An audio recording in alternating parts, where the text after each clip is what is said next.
Okay. Okay.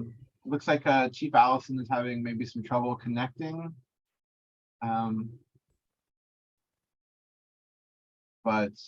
do we know if anyone else is planning, anyone else from the department is planning on joining us?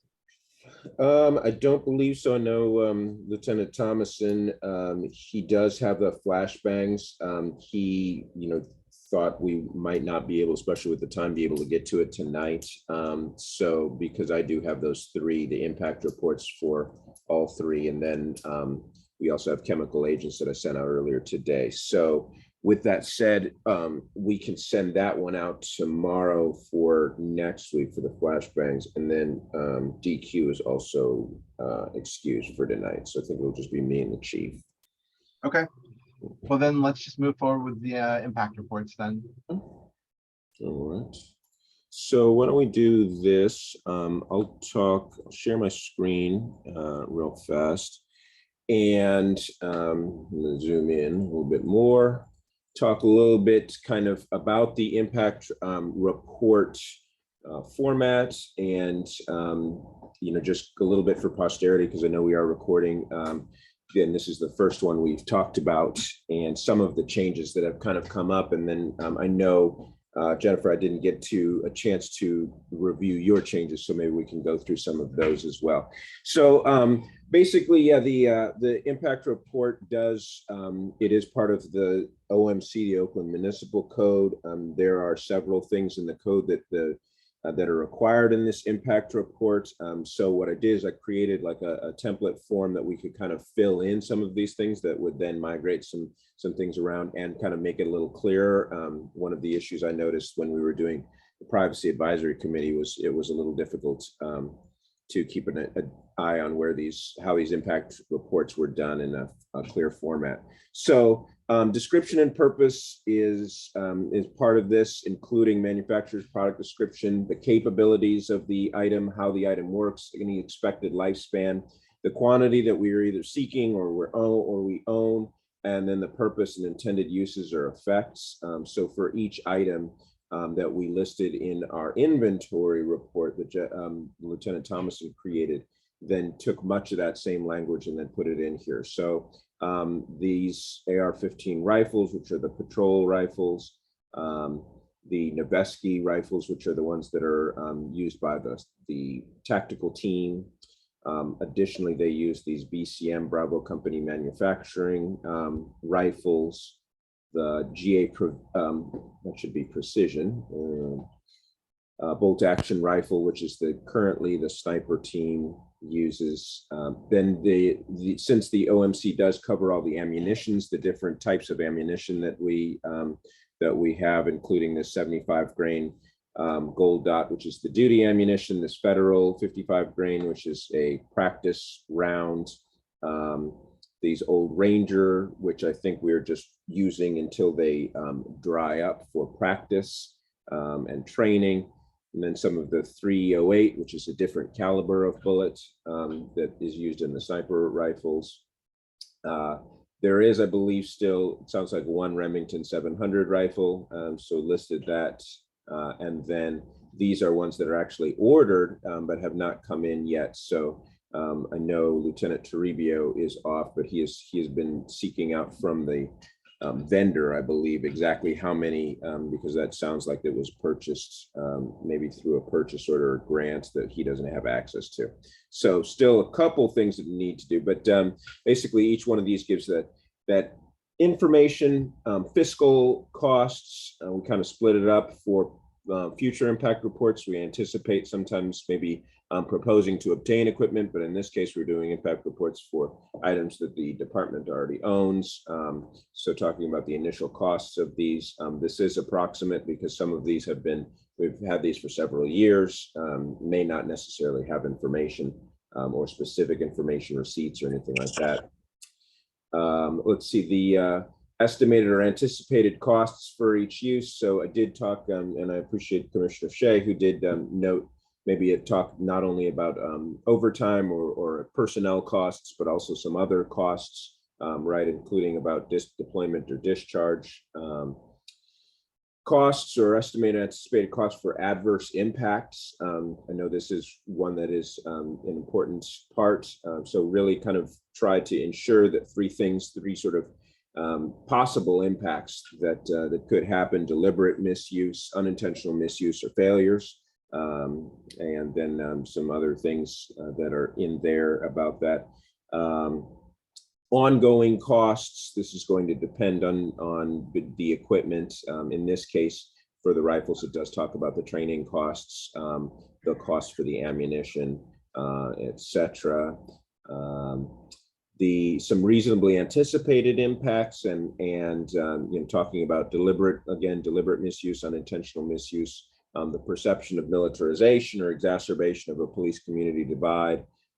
And then in terms of rifles, specifically impact of, or on, I should say, unintended persons, if the rifle were fired and it strikes someone that is not the intended target.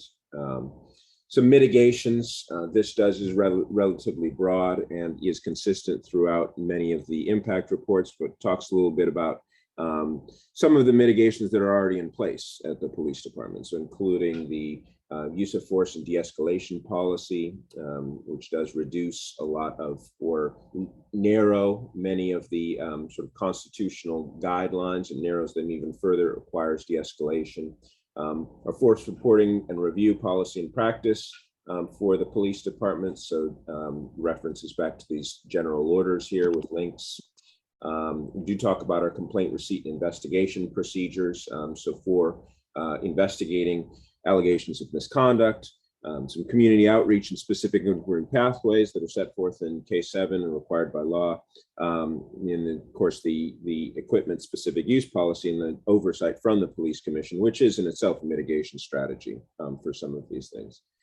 Then some technical safeguards of specifically like rifles. We talk about, for instance, that the rifles that are used by the department are semi-automatic rifles, that the specific type of ammunition that is used, and then some procedural safeguards.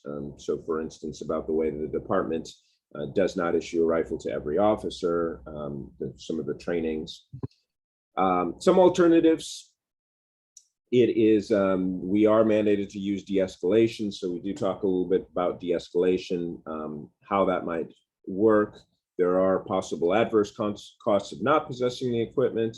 And then, in alternatives in terms of this specific item, for rifles, at least, since it's a relatively patterned piece of equipment that's standardized with a specification, that's a pretty limited, there's limited benefit in changing manufacturers or something like that, because most of the time those type of changes for different manufacturers might just be cosmetic, unless there are specific needs that are addressed with pieces of equipment. The location in which the items will be used, which does include, in this case, the entirety of the city of Oakland. There is no third-party dependence for these rifles. And then a little bit about track records. So we did make some calls. We had a police intern here who was making some calls before he went back to UC Berkeley, spoke to some police agencies, and also we do have the opportunity to see how some other agencies are doing. So for instance, the city of Berkeley does have a similar ordinance around the controlled equipment, and they have provided impact reports, including for their rifles. It appears that they do issue rifles more broadly than the Oakland Police Department. They are a smaller police department. But they do write some of that. We've also seen the city of Santa Rosa issue these as a standard issue, and then talk a little bit about some of the incidents that have led law enforcement to use this type of weapon in certain situations where it is advantageous or would provide better safety or tactical options for our officers. So that's kind of the overall overarching idea of the impact reports. You'll see many of the other impact reports are very similar because the template, I did create the template. Hopefully, I think this covers the requirements in the municipal code. And then I know that there have been And I think that folks have had a chance to look at the back and forth with Commissioner Shea on some of these items. I did also get a brief message that I saw from Mr. Lindsay Poland and talked about that. I thought there were a couple brief suggestions there. And then Ms. Tu, I saw you had some suggestions. They were longer, so I didn't get a chance to get into those today. But yeah, that is the extent of the impact report for rifles. I guess I'm happy to answer any questions, or maybe if we want to go back to the beginning and kind of talk through it, or anyone can raise their hand and start interjecting as they desire.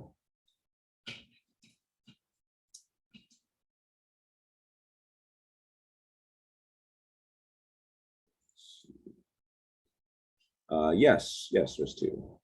I'll go ahead and start, but if Yes. any, but I think everyone saw that I had a lengthy email, so definitely jump in if you'd like to join in. And Commissioner Jordan, I don't know if you wanted to, it looks like we got a few more people in the Zoom. I don't know if you wanted to check in on anything. Yeah, I guess it's you know, we should at least let the latecomers know sort of what the circumstances are, why we are not in a sort of the standard format here. We just had some last minute technical difficulties. Commissioner Shea is not available this evening. This meeting is being recorded and will be made available likely on the commission website as soon as we can manage that. Go ahead, Jennifer. Cool, thank you. Well, first, Lieutenant Turner, congratulations on all of the work that went into this. I took a peek at the Berkeley impact statement just very, very briefly. And you've gone into a little bit more depth than they have. And while I see a lot of room for improvement, I also noticed the amount of work that went into this and the standard that we're going to be able to set within Oakland because of your work. So thank you for that. I don't know what would be most helpful for you in terms of how to go forward. I could go section by section, point by point. Yeah, why don't we go section by section? That way it will keep everyone else will be able to sort of follow along. Yeah, okay, cool. So one of the things I noticed with the cost was that I noticed I was like going back and forth between the sections and trying to get an understanding of what this meant in terms of overall costs to the city of Oakland. And so I'm wondering if we could make some kind of a table that shows the item and the initial cost per unit, but also the total cost for the current inventory. Yeah, I think we can likely do that. Yeah, it'll be based on those numbers. So again, right, the ones where it gets a little bit fuzzier is things like the Colt rifles or something where we've had for a long time and don't necessarily know what the original cost was, or it's not readily available in our like finance department's archives. And then the ammunition, which because you're training whatever, we may not necessarily have 56 boxes or cases on the dot or something like that. But yeah, I think we can do an estimate. Yeah, cool, thanks. And then for the quantities, I saw that only the department-owned rifles are listed, and I get that from this is what the cost to the Oakland taxpayer is and to the city is. I'm wondering in terms of transparency if we could include the privately owned rifles that are deployed and go out into the field on the clock. Because that would give the public a little bit more transparency in understanding the quantity of rifles that the department uses.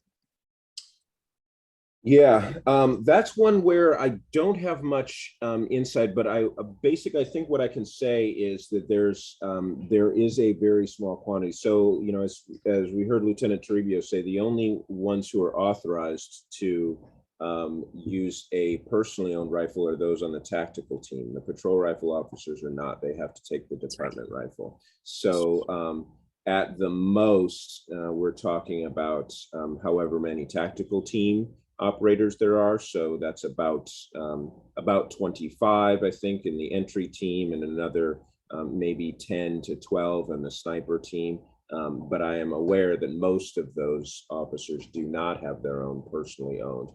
So that's something we can, I think, maybe work into talking about a little bit in here, that there is no department cost to that. However, there are some, but that it is, and work in that the idea that even the only people who are allowed to have those are those members of the tactical team. Yeah, that sounds great. Especially adding in there are no I'd forgotten the point about you can't have patrol rifles that are privately owned. So so adding that reminder is probably going to be helpful for other people. For the training, I kind of had I'll wait and let you take some notes first. Great, thank you. Yeah. Yeah, so for the training, I had this similar situation where I was having a little bit of a hard time understanding what the overall cost was. And so one thing I'm thinking about is the number of personnel hours that are required for the initial training versus the number of personnel hours required for the recurring training. And so if we can get some kind of a just a little bit more context around that, like how many officers began initial training in the past 5 years, or again, some kind of a table that would show the cost per month, quarter, or year, and how that adds up to an annual cost. Because then we can kind of see, we know we've got 40,000 for the training, but how does that stack up against personnel costs? What does this look like on a recurring basis? Mm-hmm. Okay.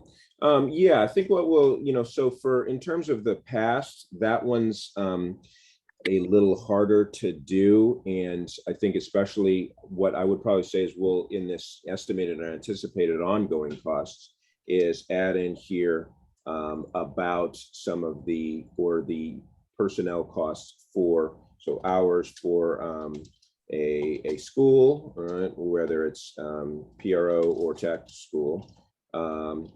Then the hours for training, and then how that cost might look overall. So kind of a rough estimate. So again, right, it's hard to tell. So for instance, like saying the cost for a person who is assigned to the investigations unit, who on a Tuesday, instead of going to their normal assignment, goes to tactical team training. So there is some sort of a opportunity cost there, because they're not necessarily, doing their first job, they're doing their second job.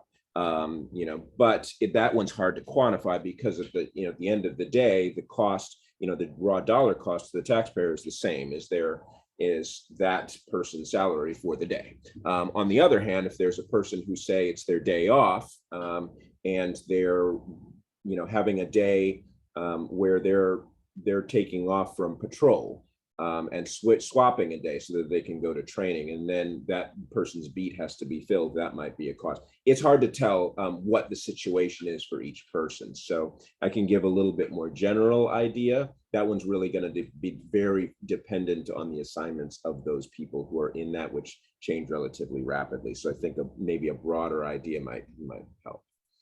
Yeah, that totally makes sense. I wonder if maybe a simpler approach would be to list the number of hours that someone is in training, whether as a trainee or as a trainer, because you have the training records that you can go back to for that, and then you don't you could, if you want, give a little bit of context of contextualizing this in terms of overtime versus opportunity cost is a little bit hard.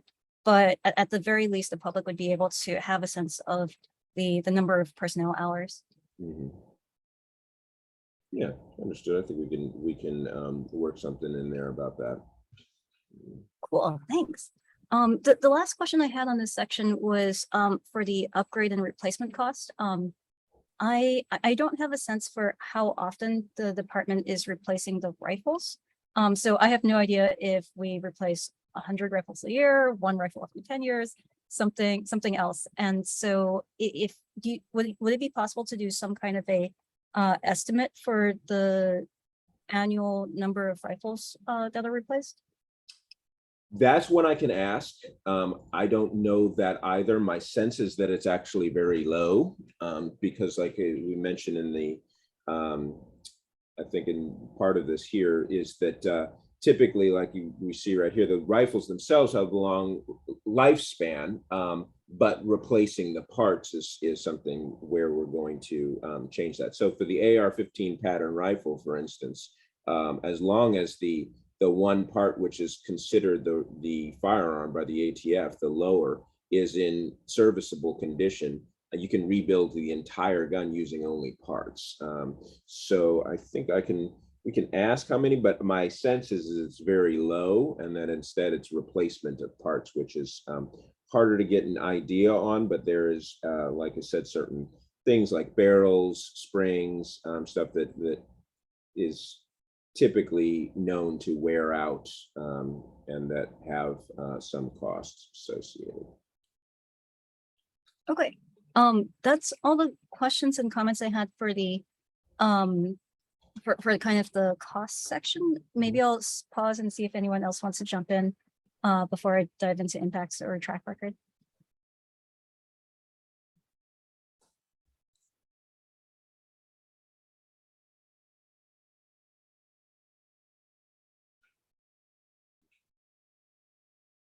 Doesn't look like anyone else has any additional questions.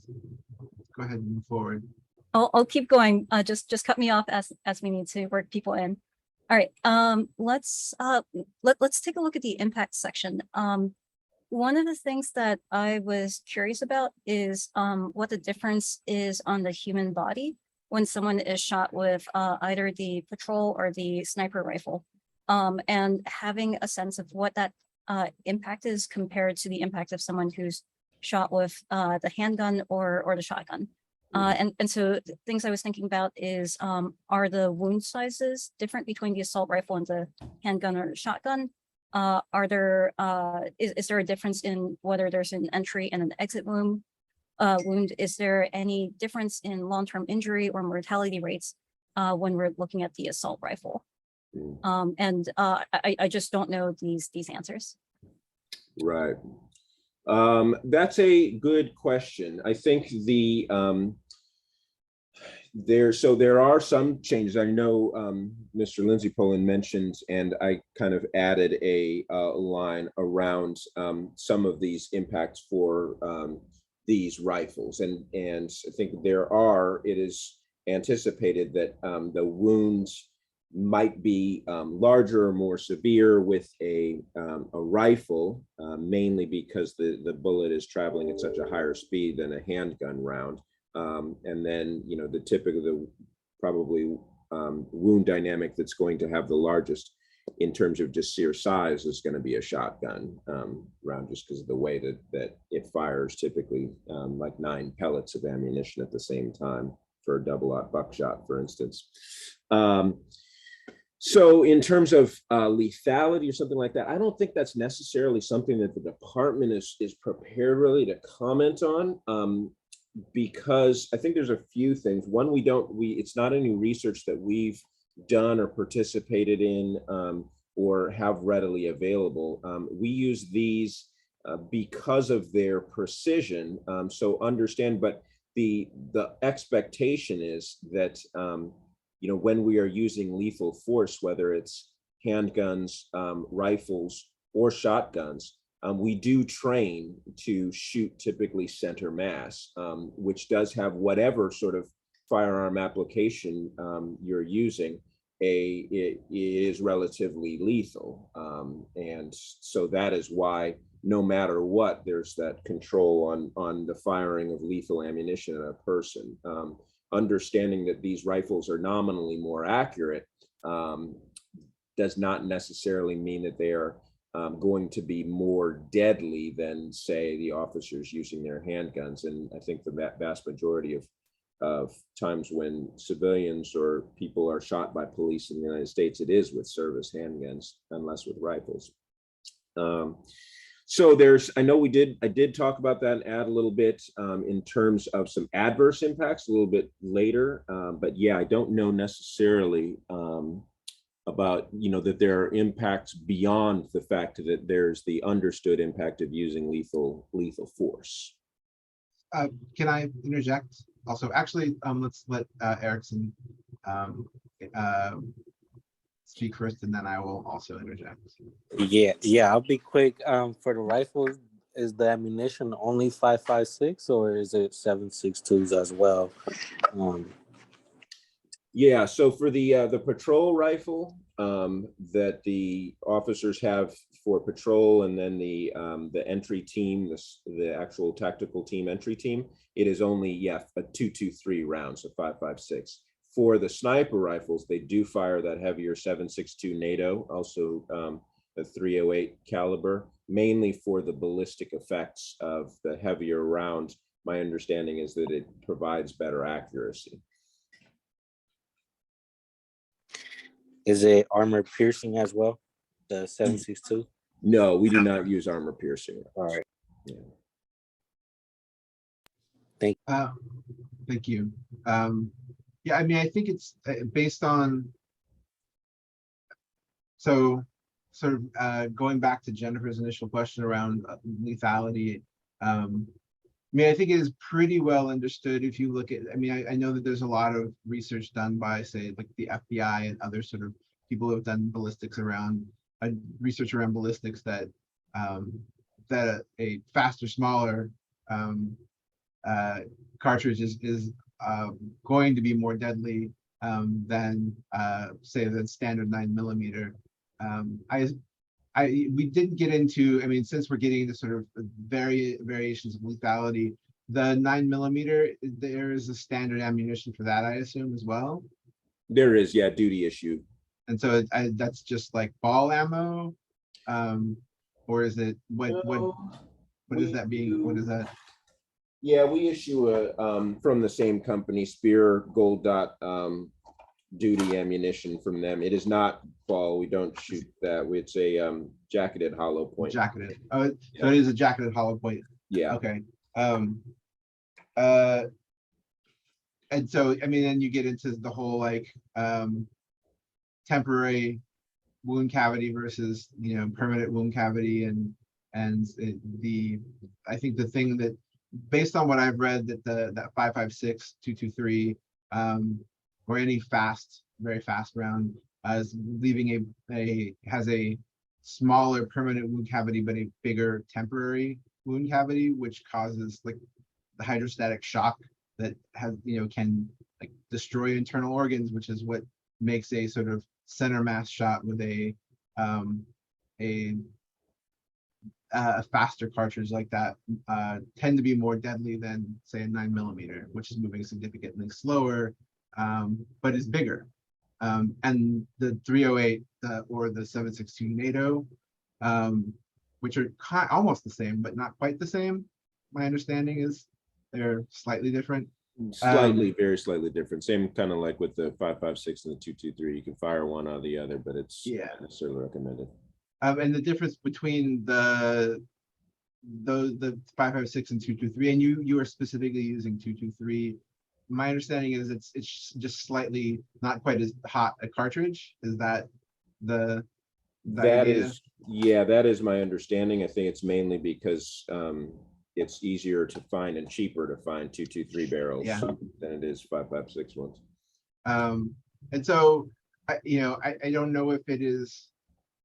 I think that maybe Jennifer has a better idea of the standard around this, but referencing sort of outside research around the sort of lethality of this equipment, it within a sort of department created impact report, whether that is something that is appropriate, is used in other ways. But I do get that your primary usage, or the department's primary usage, is for accuracy and for range, but at the same time, it is it is more deadly. But ideally, you're not you're never shooting to wound with a 9mm. You presume if you shoot somebody with a 9mm, it is going to be deadly. I Yes. do get that message. Go ahead, Jennifer. Yeah, thanks. I guess what I'm thinking about, sorry about the noise. What I'm thinking about is the department chooses this weapon because of the accuracy and the precision that is offered. But if this weapon comes with side effects that are different than other weapons, then that's an impact. It doesn't matter if it's if that's the reason why the department chose it. It's still a side effect of using a different weapon, a different munition. And it's important to capture that in this impact statement, because it is an impact. And so if the department isn't thinking about the difference in the in what happens to the person who shot at, based off of what's used, and that should be noted. If the department is thinking about it and is aware of it, then they should write it down and make sure that the public knows that they are aware of any differences. Right. Understood. Yeah, I do. I think that one of the main issues, the department's really very concerned about ensuring that our understanding of using lethal force is any type of force that we've deemed lethal force has that high threshold. And so, but I do, and I get your point when you're saying, yeah, that there's, when we're using this tool, that, that accuracy and precision might indeed add an impact that perhaps the, the outcome is more deadly because of either precision and accuracy, or maybe even because of the way that the dynamics of this round. I think that's, and I also, don't want to get too far into the weeds of these things, because it's easy to get them wrong. Oh, and I saw something crazy there for a second. It's easy to get them wrong, and it's it is something that it's not secondary, right? The idea always is a reverence for life and protecting the sanctity of life, and the question is kind of how do we do that? And I think our idea, at least the department's idea, is that we have this high threshold around lethal force, period. So we don't have people thinking, well, shooting the handgun isn't, it's not really as bad. It's still, it's kind of the same thing. So I get your point, but I'm also struggling a little bit about how, and how detailed we're getting into these things too. Because there really is you start going on YouTube, or there's like a rabbit hole of ballistic stuff, and it's not really something that I think the department is overall looking at, because we understand the gravity of just using lethal force, period. I wonder if that's something you could say, of acknowledging that that using these rifles and these munitions causes greater damage to the human body.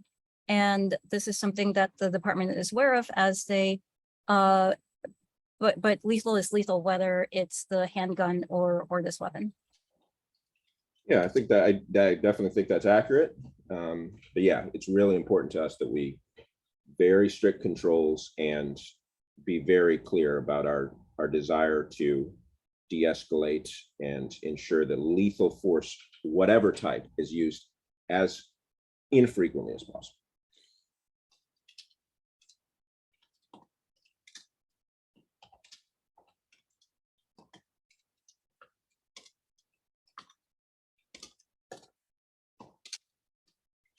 I have one more. Oh, I'll let Erickson take the next one. Yeah, so for me personally, like, one of the things that has been a challenge is dealing with my parents' PTSD, right? They're from El Salvador, and just seeing them go through the Civil War and like high power weapons, like as assault rifles. A lot of times, when they see like those weapons, it brings them a like, it triggers them, right? And a lot of times, I'm wondering, like in public events, are these assault rifles being brandished? Just because there is like a large Central American population here in Oakland that, we're seeing it in our school demographics, and a lot of those folks and families, like they understand very well of the impact of like of that in the military state. And I'm just wondering, like, is there an impact statement for that, right? We're taking into account into that. And I know it's like, oh yeah, it's probably super difficult canvassing like the entire community, for example, in Fruitvale, right? But I think my question is like more on the brandishing it, like yeah, like some people that gives them a triggered feeling, like, oh, we're in a, it could be a peaceful event, but at the same time it could be triggering and yeah, like impact or living with that fear. And just wondering, when it comes to those public events and brandishing high power weapons. Yeah. Well, good question. So a couple things that I've kind of gotten out of your comment. The first is, yeah, absolutely. So in terms of your question, no, for the like events or something like that, if we have, and we have had, right, Oakland has had some really high profile events when the Warriors were here, things like that. We did have the SWAT team was there at the stadium, ready to act if the worst were to happen. However, for those, we do understand, right, that the idea of militarization and balancing with security is a tough one. For that, for those events, the SWAT team, they do not like do things like walk around or patrol with the rifles, anything like that. They're kept in sort of a place where they can rapidly go out to deal with something if it becomes that bad, but they're out of the public eye. We also don't do things like you see sometimes in our nation's capital and other places where you see officers kind of just patrolling or standing at security posts with rifles. That's not something we do. And in fact, the policy specifically prohibits the officers from just walking around with it on, kind of, just casually wearing it like we see sometimes in, like you said, those militarized countries. And I do think it is probably worth talking here in terms of this perception of militarization, the possibility of that, people who see these can have that impact, especially if they've had a negative experience with those rifles, say from being from another community or country, or even been on the bad end of community violence or something of that nature. So absolutely, I think that's worth adding there, and I'm going to put a note there to add that. Thank you. Jennifer, go ahead. Kind of following on Erickson, I had a question. There's a part on community outreach, and I was wondering if either the patrol or sniper rifles are displayed in community events. No, so they are not displayed in community events. That would not be an authorized use. So if we remember back to when Lieutenant Toribio was presenting that would be one where if I were to say at the community event, hey, patrol rifle officer, can you bring that out? That person should rightly tell me that is not an authorized use. That now there are, so for instance, the community police academy, something like that, or where we are giving people just like this, a real understanding in controlled circumstances of what it is that their tax dollars are going towards. That is something that we consider, but with controlled equipment, like with the Bearcat, with these rifles, things like that, there are very limited times or places, and those are going to really be in consultation with something like the police commission in terms of that. So it wouldn't be anything where it's like the open house community events. Those would not be authorized uses. Now, we have had, for instance, public, for our body-worn camera, ad hoc at least, we had a public forum where we invited people to the police department to see these. There's a possibility something like that could happen in terms of educational opportunities, but just sort of, well, let's see if anyone's interested, is not an authorized use. For the police academy one, that's for once someone is in, or is that as part of the recruiting process? Sorry, that's the Citizens Police Academy. So we do have a Citizens Police Academy. It is relatively defunct right now because of the pandemic, but we have had where members of the community can enter this or can join our Citizens Police Academy. It's, I think, you meet once a week for 8 weeks, and you get to sort of see the different parts of the department.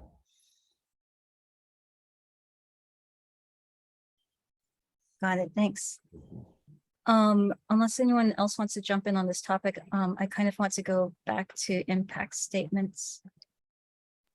Please go ahead. All right. So this is my last one on impact statements. Recently, it came out that when LAPD killed the 14-year-old girl in the dressing room, Valentina Oriana Peralta, she was shot with a LAPD assault rifle. And I'm wondering if there's room in the Oakland impact statement to explain how either OPD policy or training or something like that would prevent that kind of unintended killing.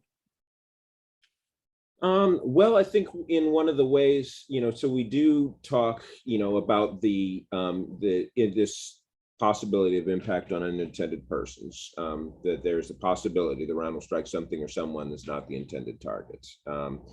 That is decreased with rifles, hopefully, because of the inherent accuracy of a shoulder-fired rifle.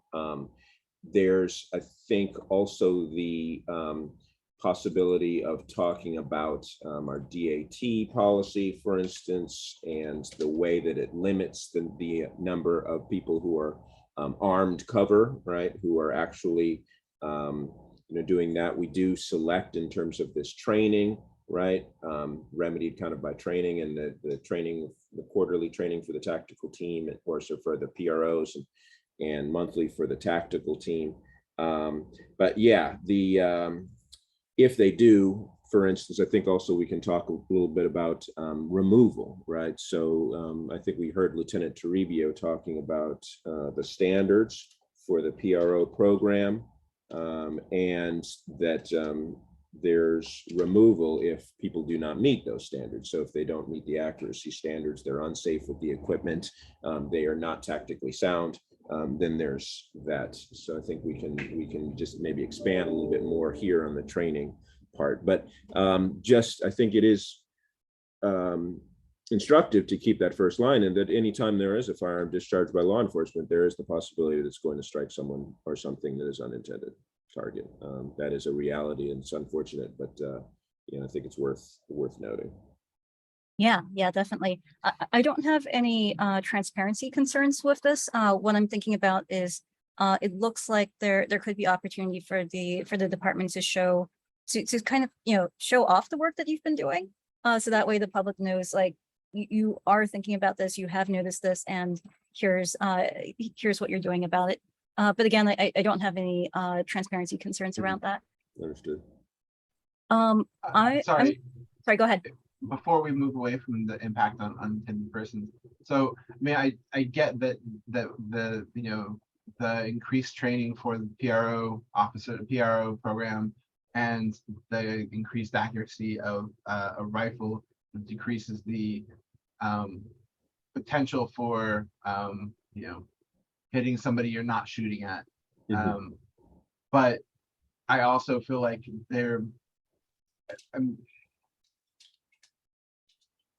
I think that this doesn't acknowledge that a smaller, faster round does have the potential to penetrate things. I mean, as in the LAPD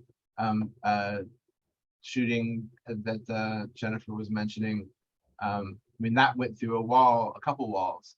And maybe that would have happened with a sidearm.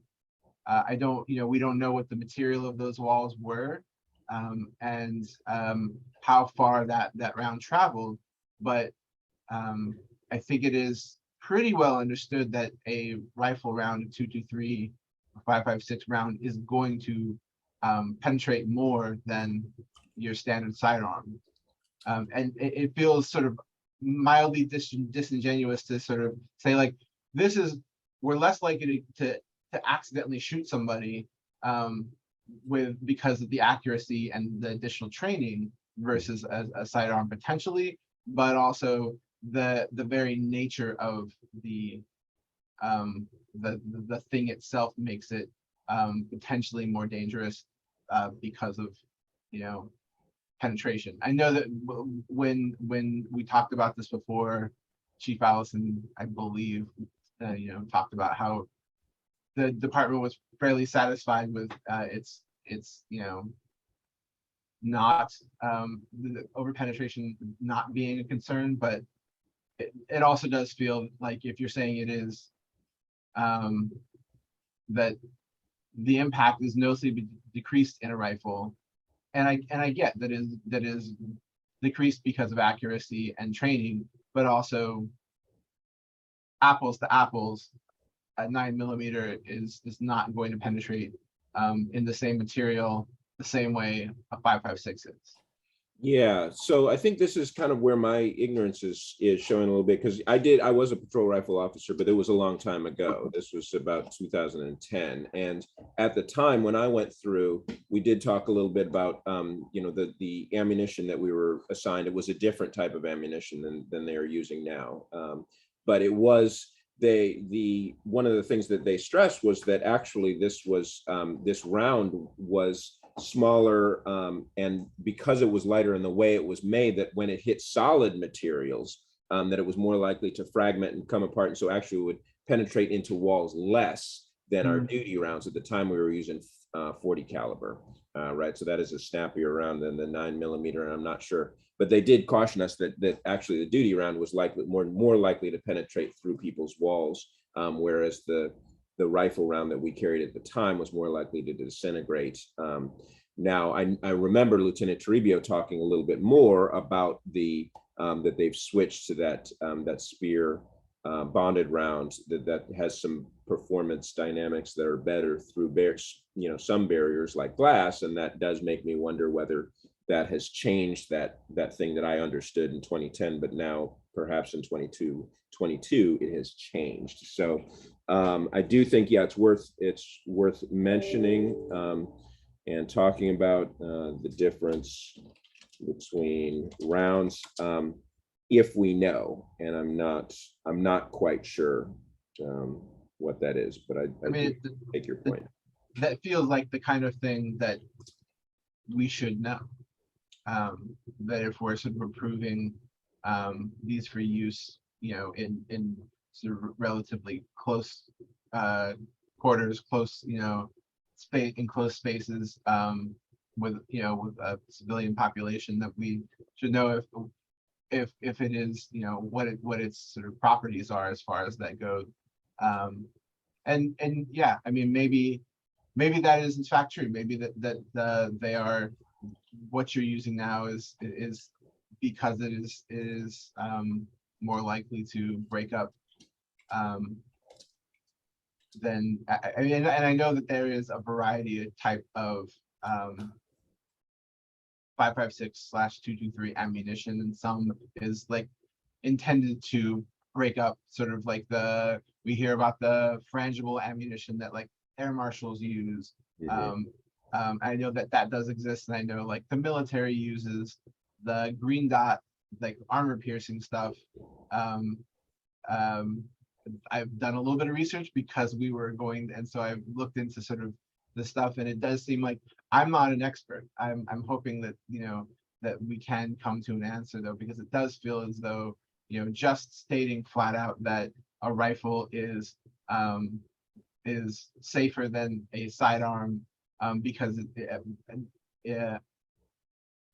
is more accurate, and there's additional training component to its use, is sort of missing part of the equation. Right. Yeah. Understood. Definitely part of the equation needs fleshing out there. I think I'm going to defer to Lieutenant Toribio, get him to give me an answer, because it sounds like they are aware of, you know, these properties, and do a fair amount of shooting on different types of materials, so they have an idea at least of what the real world properties are.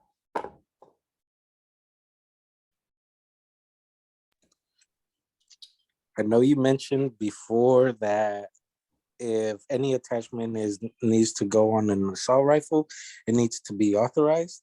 But does it already come equipped with flash hiders, and do y'all use like suppressors in that sense? Yeah, so they do come with a flash hider. That is a standard muzzle device on the end of a rifle. And so what at least a flash hider typically does is that it makes it so that the flash that's out of the barrel is not as bright. Mhm. Right, so that is useful for people who are either firing in low light or something, so it doesn't blind your eyes. We do not use suppressors. Okay. There are other police agencies that do. We do not. All right. Thank you.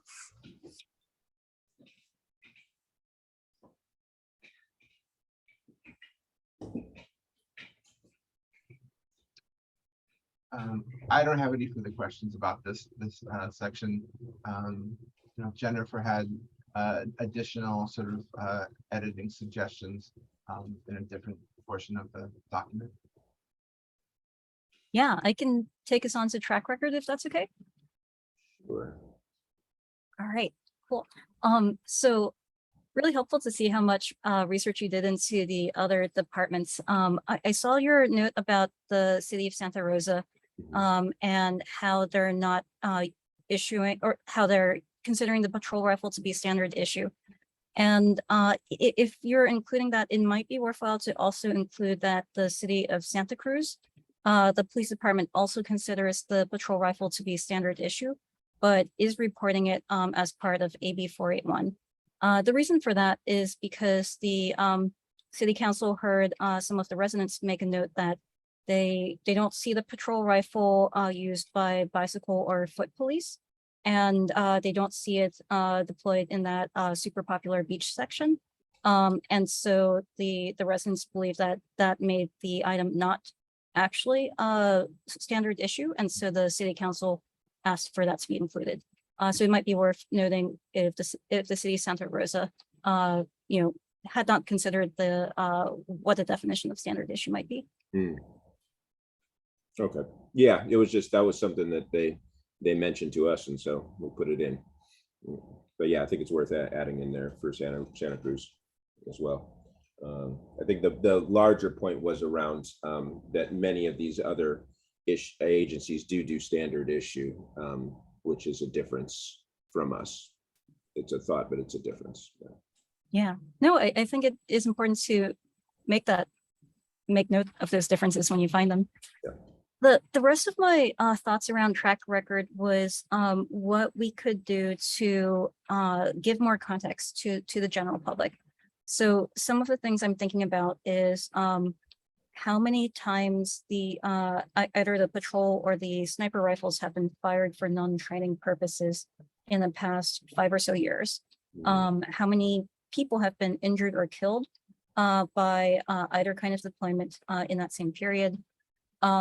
If any of those deployments were in or out of department policy at that time, whether the department has ever experienced sympathetic fire that's either started with or was followed by assault rifle shots, number of use of force complaints regarding either the patrol or the sniper rifle over the past 5 years. And so just ways that we could give a little bit more context to how much these weapons do get deployed, what the impact is, just so people have some sense of what's going on. Okay. Yeah, so in terms of the number of times that this has been used, let's see, level 1 uses of force. That's something I can look into. I will have to see whether that's available to me. It's something that's available, but not necessarily to me. But I think I can look into this, since this does happen relatively infrequently. I can only think of 2, but it's likely that I'm mistaken and that there have been more. So we need to look into that. Also, the number of deployments overall. I think that's Lieutenant Toribio mentioned that he was tracking, and that's some information that he can provide a little bit more context. I think that is useful. Number of complaints, that's likely something that is not available to, or at least readily available. It's kind of not a black hole, but it's that use of force complaints are grouped together.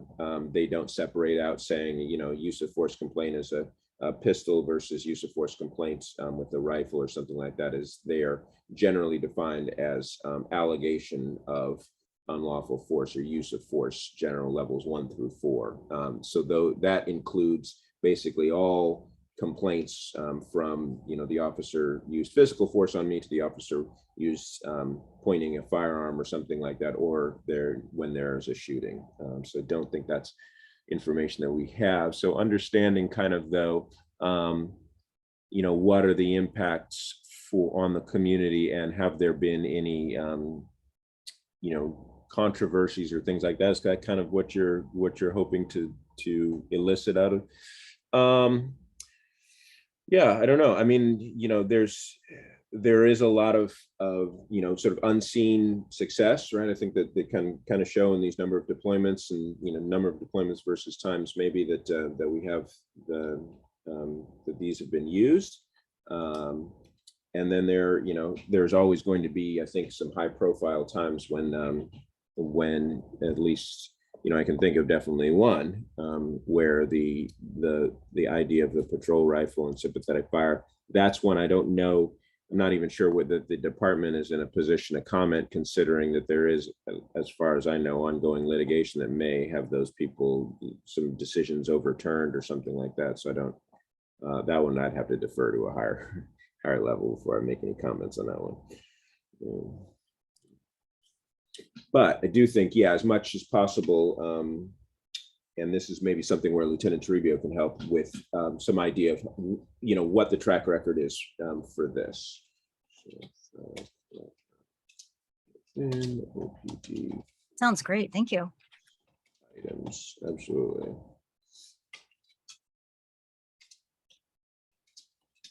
And that was it for me on track records. Commissioner Jordan, I don't know if I should go on to safeguards. Oh, great.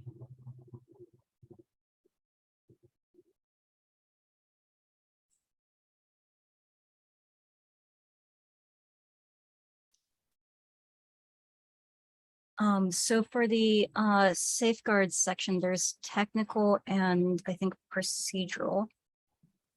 For the technical safeguard, this one's really small. There's language that says every rifle owned by the department, and I think that could be expanded to every rifle used by the department. Yeah, that's true. And then these these next comments, I feel like they're less about increasing transparency and more about opportunities for the department to show how much work it's been putting in.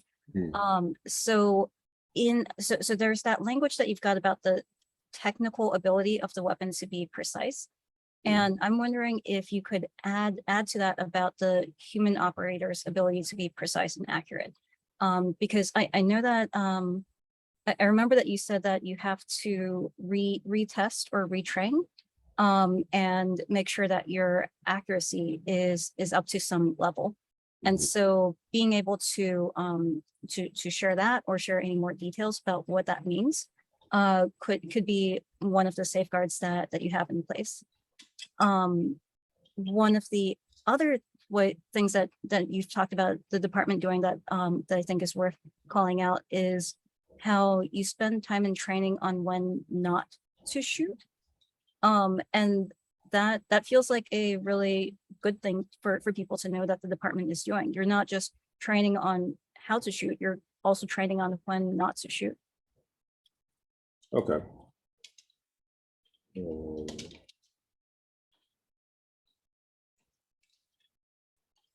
Yeah, so I think that's something that I'd like to speak with Lieutenant Toribio to get an idea. Again, I'm a little bit dated, but it typically was about the first maybe 2-3 hours of rifle training was shooting, and then the rest of the 8 sort of to 10-hour day was around tactics and ways to de-escalate, ways to separate, set up a perimeter, set up a command post. Then we do some things like TAC medic or get people, set up warm zone casualty collection points for things. So yeah, a lot of, areas, and I want to ensure that that's something that, you know, they're still doing, and I'm anticipating have increased to bring that out as well, because yeah, it is not just sort of 10 hours of shooting and just conditioning me to pull the trigger all the time. It is a thinking person's game. Okay, that's a good point.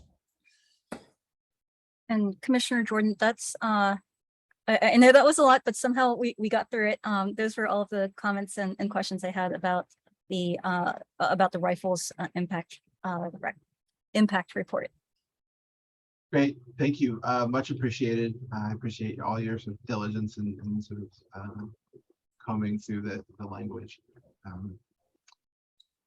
So shall we, in the about a half hour we have left, move on to the next impact report?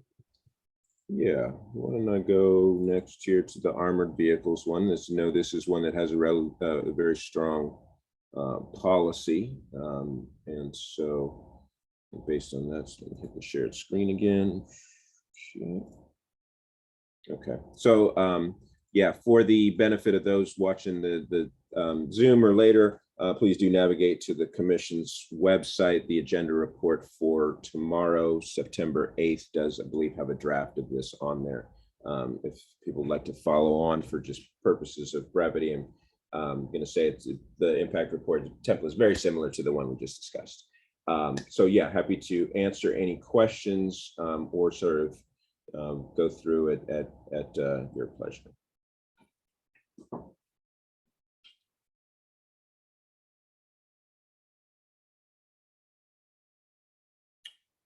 Let's see. So let me know, we had a few things from Commissioner Shea. So talked about capabilities. Oh, one thing in here, let's see, that I do want to highlight. So changed a little bit around these costs of use. So there is a fuel cost. We understand that. That's I don't think that's something that the department can break out, just because it's a lump sum that we get, I think, citywide. So we have the police department as well as the city courtyard have gas pumps there, and pretty much every fleet vehicle in the city fuels at those pumps. So it's hard to break out and say which fuel was used for the Bearcat or something, but it's obviously a relatively nominal amount since we don't drive these that often or that far. Do talk a little bit and added about the overtime and linked back to the MOU there around that. Let's see, I know there was another, oh yes. So Commissioner Shea did notice that I think maybe this, and I'm not sure, I did want to keep this in and highlight that the department and the city do seek to replace the Bearcat armored vehicle, because I know there have been, this was a police commission initiative that the department has also participated in, is to try and replace this vehicle, understanding that this is, you know, to Mr. Amaya's point, right? It has some of the kind of makings of something that can trigger people or otherwise create some negative perceptions around the vehicle, and especially the way that we use it, the way that we train with it. It is a rescue vehicle. It is designed to ensure safety so that our officers have that mental space to be able to make good decisions about de-escalation, about conversation, about engagement and rapport building. So they're not worried about you know, where their sort of animal brain is engaged, and they make decisions in the moment about force. So understanding that and the way we use it, to have the perception fall short of that is something the department doesn't want. So I did want to keep that in, that we do seek to replace that, but that there is a cost involved. So, Lieutenant Turner, I noted in the patrol rifle section, or I guess this is more accurately under the sniper rifles, that there is the intention to change from the sort of bolt action rifle to the AR-10, and there was just sort of a kind of a placeholder piece there. The cost was not fully filled in, and maybe there were some other details that were not. In this situation under the armored vehicle, I feel like a few months ago, the chief reported out to us that there had been it hadn't been purchased yet, but there had been a sort of determination of what the vehicle was going to be. Is that accurate? Or is that still ongoing? Because I could have swore we got a report out that it had been sort of selected. And if that is the case, it might be helpful to add that the specs for that vehicle and cost and stuff into this as sort of moving forward. Okay, yeah, I do remember that as well. I can't seem to find it. I don't have any information on that. I know that's something that they're seeking a grant for. So let me put in here if there's a way that I can ask a few other folks to see if they have that, because I did as well remember that the chief talked about that. So if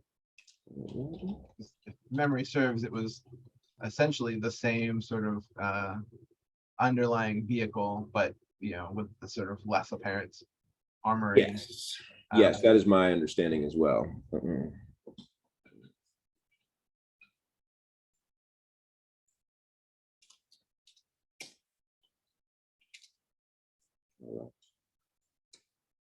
Let's see. Yes, Mr. Maya.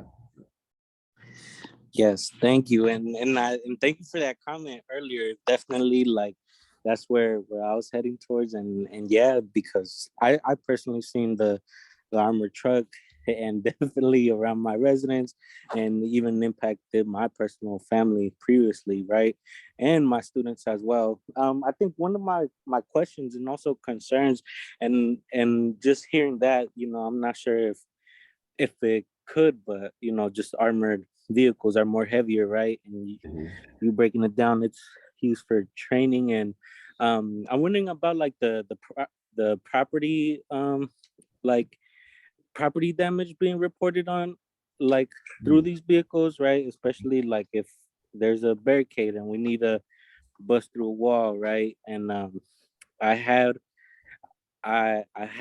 students that mentioned right there on Douglas that a side of their house got broken into, right? So just wondering, when it comes to like property value, or like is there a impact report on that? And yeah, I have one more, but I might come back to it.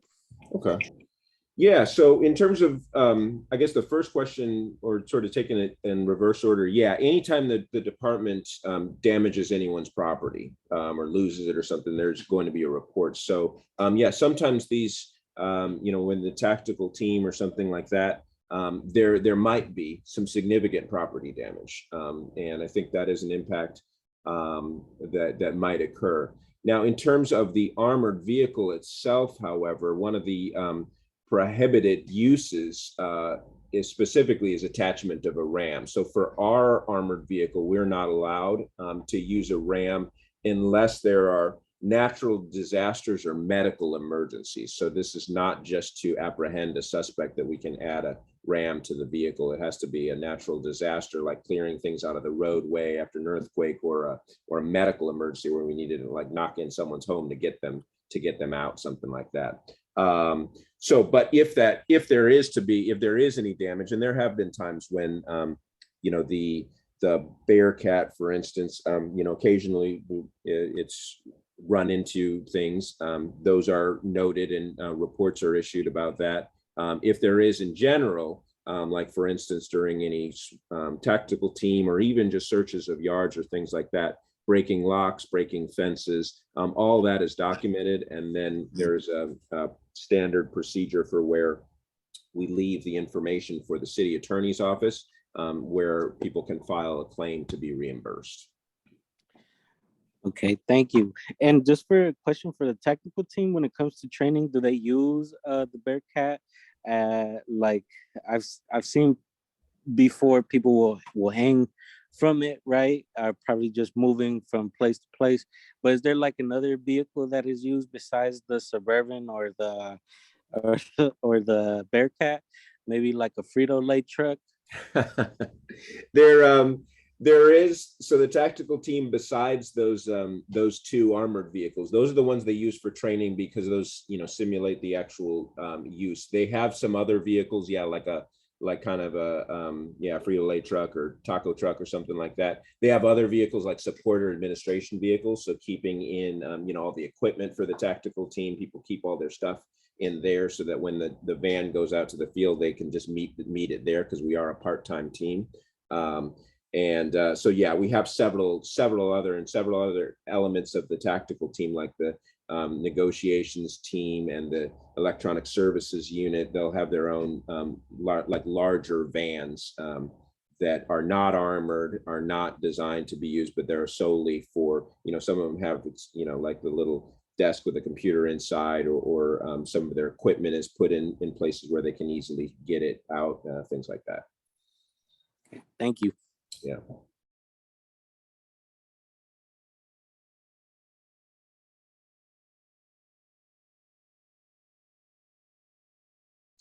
I have one follow-up question to Erickson's.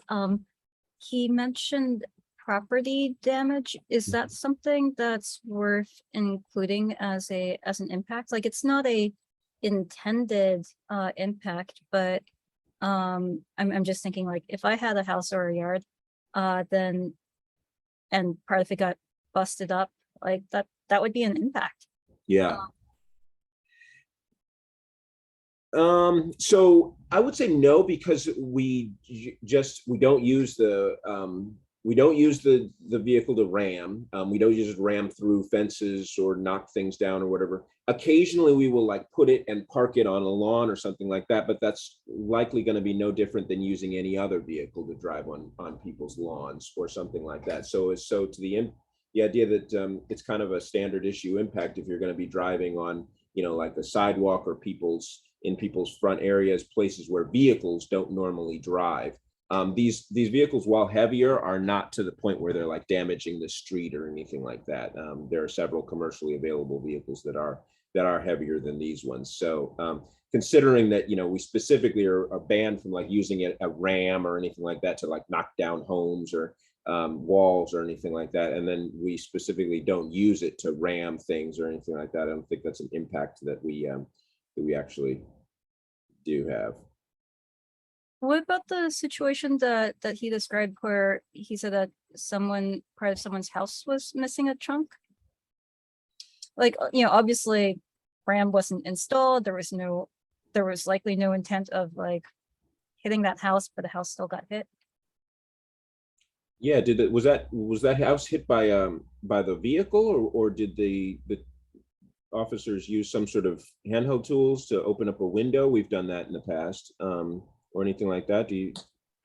Yeah, I can't recall at the moment, just because this was like a few years ago that I had the student, but definitely one time when we were doing the Bearcat a couple years back, he did mention that that it was like it like ran through or ripped a part of the house, but I wasn't sure if it was that specifically from that, but he did mention it was on site, so I assumed that that's what he thought. Right. At the moment. Yeah. I don't think I don't think that we've had, there's none in my memory when I've been here at the department. I was on the SWAT team from 2011 till 2014. During my time have never heard of us using the vehicle to take down walls or anything like that. Now, that is not to say that there may be other police agencies that do have used that as a tactic. For instance, the Alameda County Sheriffs, or the FBI that sometimes does do operations here. Any of these other federal agencies. It's hard to tell, but I will say that, yeah, for us, and I've kind of gotten some information from DQ as well, who's been on the team since 2013. We have never used the vehicle to ram either intentionally or unintentionally someone's home or any structures, actually. Yeah, that's good to know, because there is that possibility that could have been another agency as well. So yeah, thank you. Yeah, absolutely. The mentioning about the student and the Bearcat, that reminds me that I remember about 2 years ago at Oakland Police Commission, a high schooler called in for public comment and shared his story of how when he was younger, so I'm guessing he must have been 12 or something, his family got swatted, and the Bearcat was involved, which is why that he wanted to share his story of the impact. And I'm wondering if we should make a note about the impact on children when they are in the vicinity or involved, whether they live in the residence or their neighbors, and the impact on their well-being and also on their ability to go to school. Like I can't imagine having to take a test or pay attention the day after having an experience like that, especially as a child. Yeah, so I know that the policy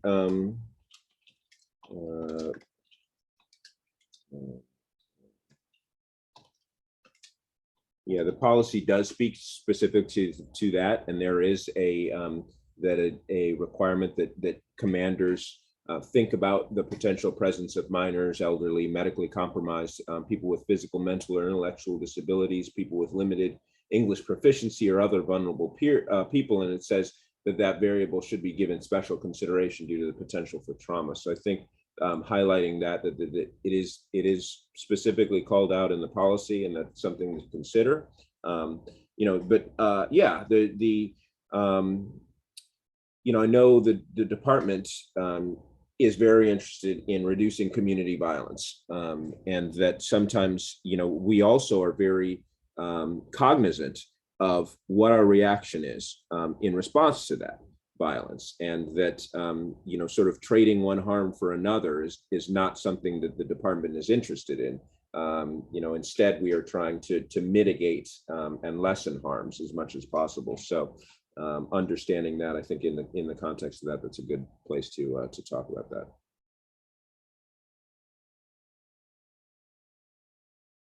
I can keep going unless Erickson, did you want to say more? No, go ahead. Okay.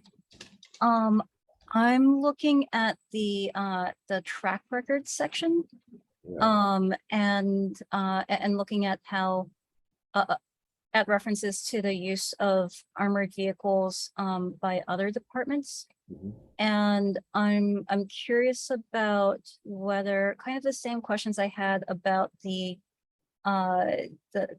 rifles, if we could give a little bit more context around things like the number of deployments, the number of deployments that have resulted in injury or death.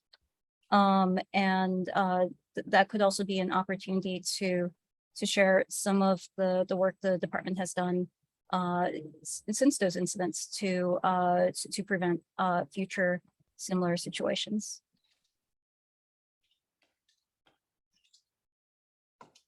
Yeah.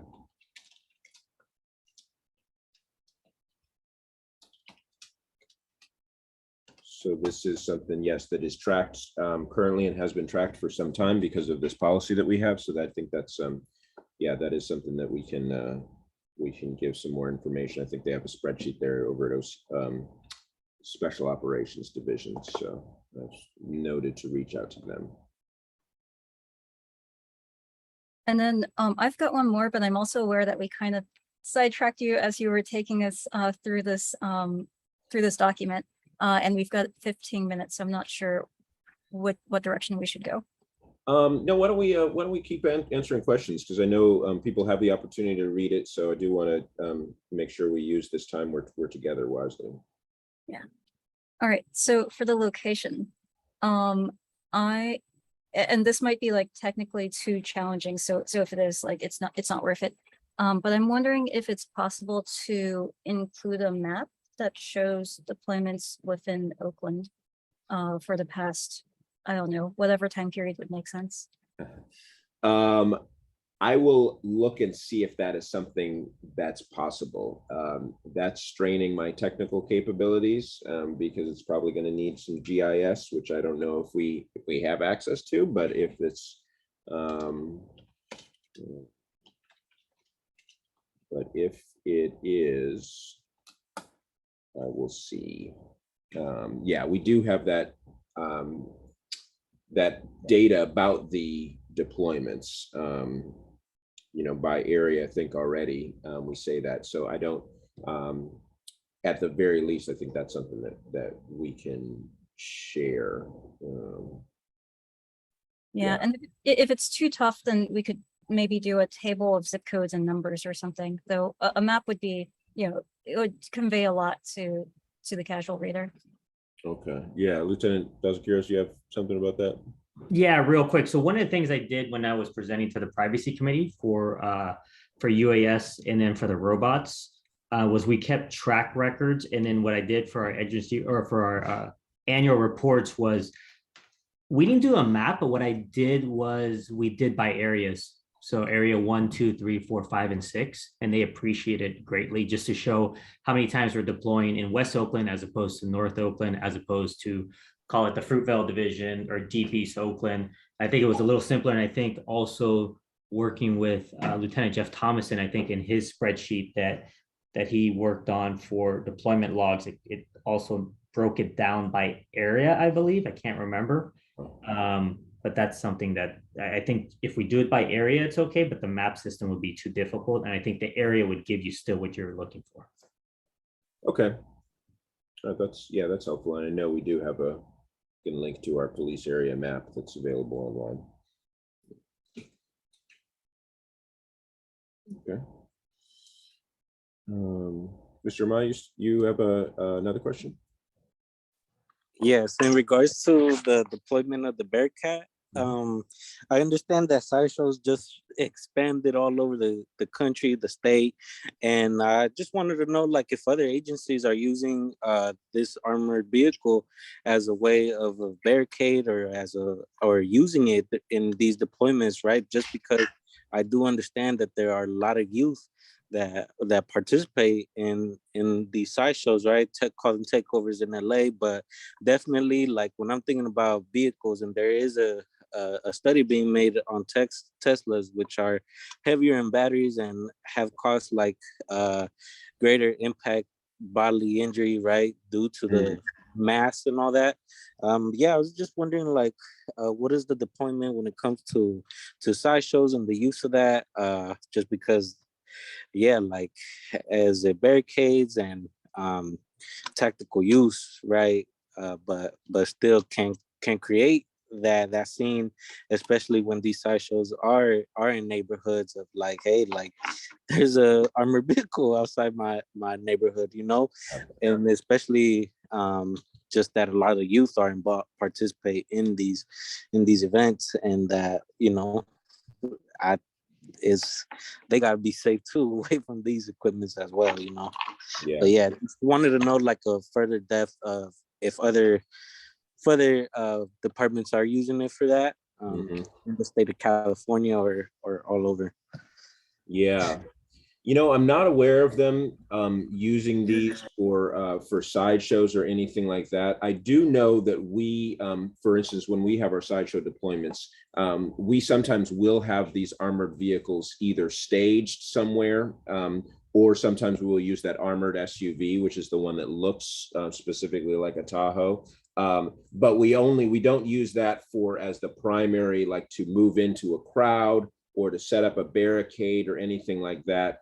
You know, it's mainly there because sometimes, as you know, sometimes these sideshows will have people with weapons inside, or they'll be firing weapons or something, and that at that point then we'll use the armored vehicle. Maybe if we need to go rescue someone. We did have an unfortunate one this year where a young man was killed at the sideshow down at the pit at on High Street, or 42 and 880 during sort of what seems like maybe some random gunfire. So for things like that, where we need to go in and rescue that person, or maybe take someone into custody, we'll have it, but it's not as the primary way of, like, controlling the sideshow itself. That's going to be, if we do anything at all, and that it's relatively limited, right, on how much we're going to try and box in a sideshow or something like that. If we do anything like that, that's going to be with regular police cars. Thank you. Yeah, absolutely. Commissioner Jackson Castaigne. Yes, thank you, Lieutenant Turner, and again, for all of your work on this. I find it very comprehensive, so I really appreciate your efforts. I kind of wanted to go back to the location and adding a map or some sort of table around number of deployments and the location of those deployments.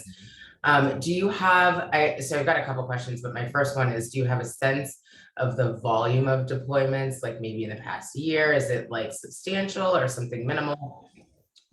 It's pretty substantial. I will admit, my sense is not as good maybe as Lieutenant Dazakiros or the assistant chief, just because I don't pay as much attention to sort of the everyday crime and our response to that. It does seem pretty frequent, especially with the amount of times that we are trying to take into custody people who have, like, our main thing is carjackings, robberies, and shooting suspects. So those are that violent crime that we're really trying to focus on. That is the chief's directive, to try and keep the community safe. And I do kind of get a sense that it's relatively high, but I don't think it's like every day. I feel like I see it maybe every few days, something like that. The Bearcat or an armored vehicle is deployed. Okay, I will maybe express a concern around including a map around deployments without additional context in terms of like what the use is for.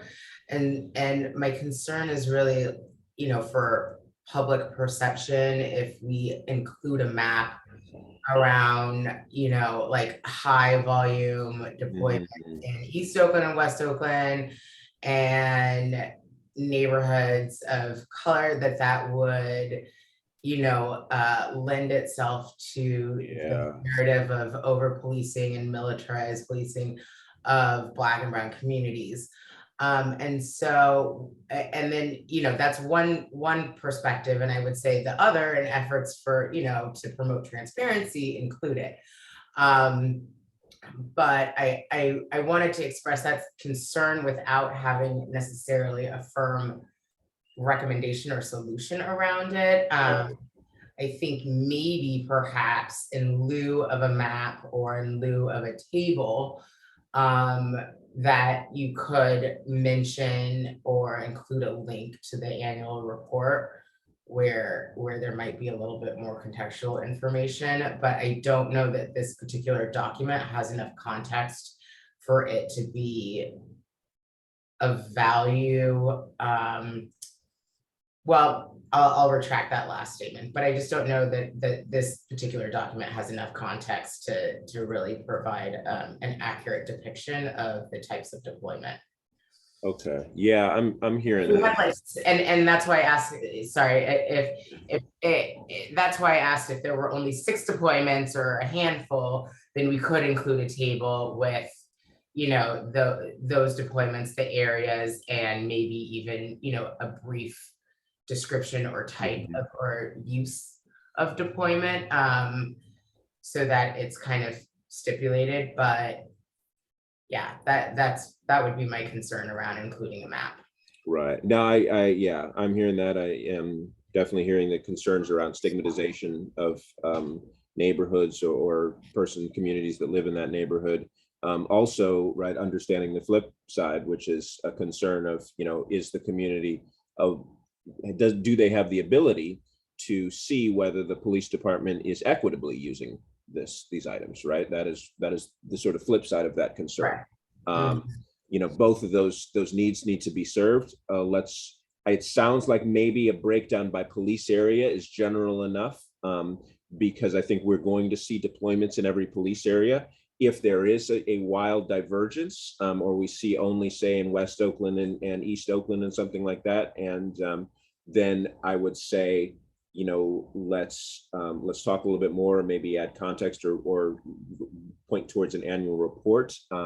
I anticipate seeing these spread pretty widely throughout the areas, mainly because this is really a reactive. And I think one of the ways that the department does try to ensure equity with these is that we use it much more frequently on things where we are responding to violent crime, or we have set up a perimeter and are trying to find someone who has just been engaged in a violent crime from a report from the community, as opposed to sort of initiating the type of inequitable policing that we've heard of in the past around like drug raids or things like that. So I'm cautiously optimistic, but I understand your concern. Thank you. Any other questions? Yes, Ms. Chu. This one is not for you, Lieutenant. This one's for Commissioner Jordan. I see we're at 3 or 4 minutes away. I have the notes that Commissioner Shea sent me about what he's hoping to cover the next couple of meetings. What would be helpful? Yeah, let's go ahead and do next steps, next meeting, in the 4 minutes we have available to us. Thank you. Okay, I'll read off what he sent me, which is tomorrow, Thursday, September 8th is the Police Commission. We are on for items 5, 6, 7, 8, and 9, covering K7, K6 with the impact report, TV3H, and the impact report. That's for the Sims, I think. I'm not sure we've reviewed the impact report. TV3PO4 and the impact report, which is the armored vehicles, which we've mostly gone over. And so that's what he sent for Thursday. For next week, he suggested Monday, chemical munitions and the impact report for that, crowd control, revisit any notes or revisions based off of the Police Commission meeting on September 8th. Wednesday, September 14th, flashbangs, robots. So that would be for Lieutenant DQ, and the impact report for the robots as well. And there will be a to be scheduled special police commission either Thursday or Friday, September 15th or 16th, to look at any, to follow up on the September 8th policies and also introduce flashbangs and its impact report, 3G crowd control, robots and their impact report, chemical munitions and their impact report.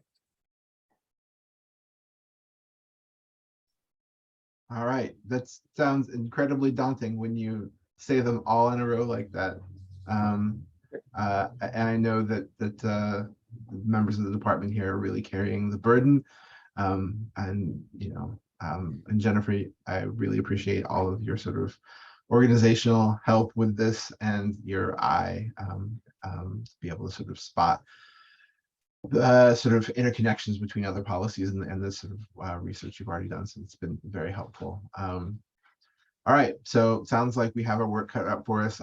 Presumably I'll see at least some of you at the commission meeting tomorrow. Yes, indeed.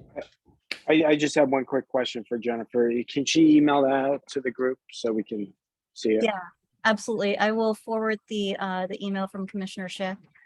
One question, Commissioner Jordan, I had is for the impact report for the Sims. I don't know if we've seen that. Do you know if we're going forward with it? Presumably, if committee has not reviewed it, then we will not. We'll have to remove it from the agenda night of, sort of making a sort of tabling that item. Do we have the right people here now to check in on when we should expect it? I lost track of who's working on it. Yeah, so actually, I apologize. That was one where I think I sent it directly to them, the commission, because we were, myself and Commissioner Shea were working sort of frantically the other day to make the agenda. So I apologize to everyone else. Not that I felt like cutting you out. It's just it was like 10:30 at night. So yeah, let me do this. There's a draft. It's on the agenda. So just for full transparency, anyone watching this video, it is at least for now on the agenda report. You know, there's a possibility we won't talk about it tomorrow, but I will send it out to this group as well as soon as we're done. Thank you very much. Okay, well, I guess we are wrapped up for tonight. Thank you everyone for your time. I know these multiple meetings per week is got to be draining for everyone. So thanks, and I will see you tomorrow. Have a good night. everyone. Good night. That- Thank you.